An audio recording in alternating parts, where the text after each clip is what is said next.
નમસ્કાર મિત્રો આજના તાજા અને સૌથી મોટા સમાચારમાં સૌપ્રથમ વાત કરીએ તો પિતાને કુહાડી અને પાઇપના ઘા ઝીક્યા છે।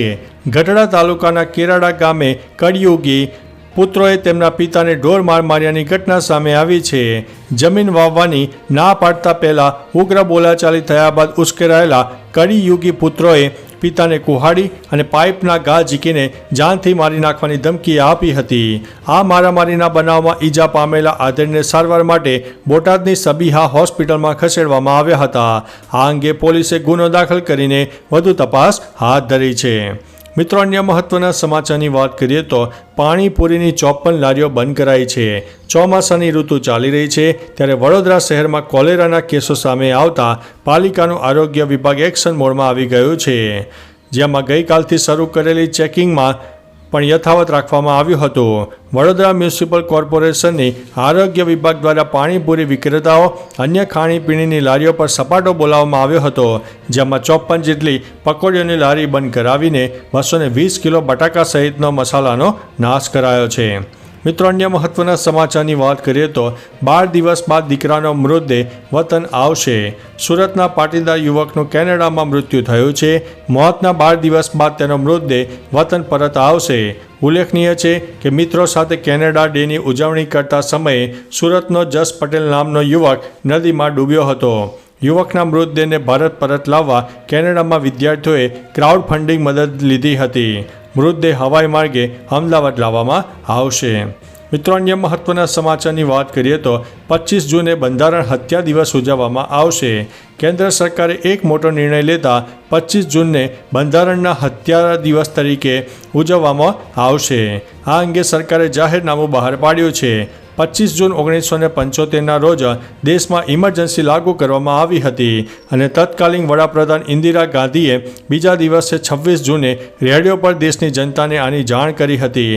ગૃહપ્રધાન અમિત શાહે એક્સ પર પોસ્ટ કરીને જારી કરેલા સૂચના શેર કરીને આ માહિતી આપી દીધી છે।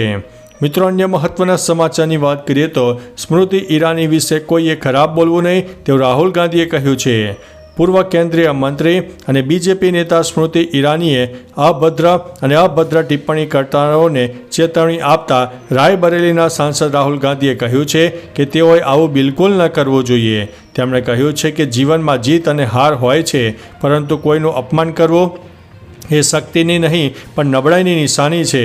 અમેઠી સીટ પરથી હાર્યા બાદ સ્મૃતિ ઈરાનીને સોશિયલ મીડિયા પર સતત ટ્રોલ કરવામાં આવી રહ્યા છે। મિત્રો, અન્ય મહત્વના સમાચારની વાત કરીએ તો મેડિકલ કોલેજમાં ફી વધારા સામે આંદોલનની ચીમકી। GMERS મેડિકલ કોલેજમાં ફી વધારો પાછો નહીં ખેંચાય તો ઉગ્ર આંદોલનની ચીમકી ઉચ્ચારવામાં આવી છે।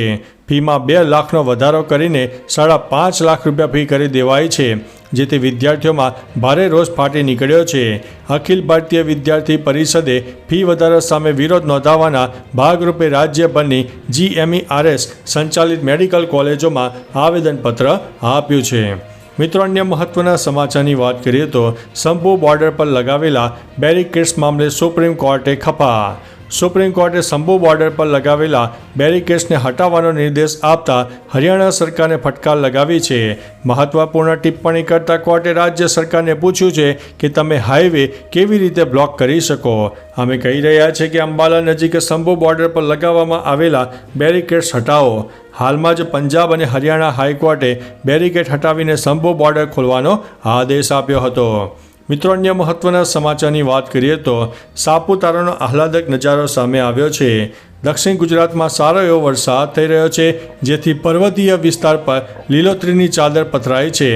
સાપુતારા હિલ સ્ટેશન ગુજરાત પ્રવાસ માટે બેસ્ટ ડેસ્ટિનેશન માનવામાં આવે છે। મોન્સૂનમાં સાપુતારાનો નજારો વધુ મનમોહક અને આકર્ષિત બની જાય છે। સાપુતારા હિલ સ્ટેશનનું નામ દેશના ટોપ હિલ સ્ટેશનમાં લિસ્ટેડ છે।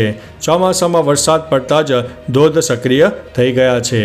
મિત્રો, અન્ય મહત્વના સમાચારની વાત કરીએ તો વાલીઓ માટે લાલ બત્તી સમાન કિસ્સો સામે આવ્યો છે।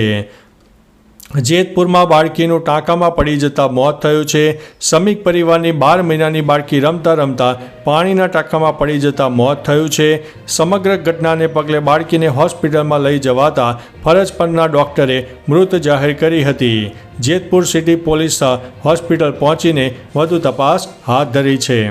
મિત્રો, અન્ય મહત્વના સમાચારની વાત કરીએ તો ટ્રેની IAS પૂજાને બરતરફ કરવામાં આવશે. મહારાષ્ટ્રની તાલીમાર્થી IAS પૂજા ખેડેકર સામે કડક કાર્યવાહી થઈ શકે છે. કહેવાઈ રહ્યું છે કે તેની પસંદગીની તપાસ કરવા માટે રચાયેલી સમિતિ તમામ મુદ્દાઓ પર ધ્યાન આપશે. જો નકલી દસ્તાવેજો મળી આવે તો તેની સામે નોકરીમાંથી બરતરફ કરવા સુધીની ફોજદારી કાર્યવાહી પણ થઈ શકે છે. મિત્રો, અન્ય મહત્વના સમાચારની વાત કરીએ તો શ્રીલંકા ગયેલા 15 ગુજરાતીઓને કોલંબો રિમાન્ડ પ્રિઝન ખાતે કેદ. કોંગ્રેસ નેતા શક્તિસિંહ ગોહિલે દાવો કર્યો છે કે શ્રીલંકાના પ્રવાસે ગયેલા 15 ગુજરાતીઓને કોલંબો રિમાન્ડ પ્રિઝન ખાતે કેદ કરાયા છે. આ જ રીતે બાલાસિનોરના પણ યુવાનોને સારી નોકરી આપીશું એમ કહીને થાઇલેન્ડ બોલાવી ત્યાંથી હાઇજેક કરી મ્યાનમાર લઈ જઈને ગોંધી રાખવામાં આવ્યા છે. તેમણે વિદેશ મંત્રાલય, એમ્બસી અને વડાપ્રધાનને ઈમેલ દ્વારા વિનંતી કરી છે કે તાત્કાલિક કાર્યવાહી કરવામાં આવે. મિત્રો, અન્ય મહત્વના સમાચારની વાત કરીએ તો ભૂકંપની. ગઈકાલે તારીખ 12 જુલાઈના રોજ જમ્મુ કાશ્મીરના બારામુલ્લામાં 4.1ની તીવ્રતાનો ભૂકંપનો આંચકો આવ્યો હતો. મહત્વનું છે કે 11 જુલાઈના રોજ પણ લદ્દાખના લેહમાં 3.6 અને પાકિસ્તાનમાં પણ 3.6ની તીવ્રતાનો આંચકો નોંધાઈ ગયો છે. તો ચાલો મિત્રો, ફરીથી દેશ અને દુનિયાના સુપરફાસ્ટ સમાચાર લઈને મળતા રહીશો. ત્યાં સુધી અમને રજા આપશો. નમસ્તે.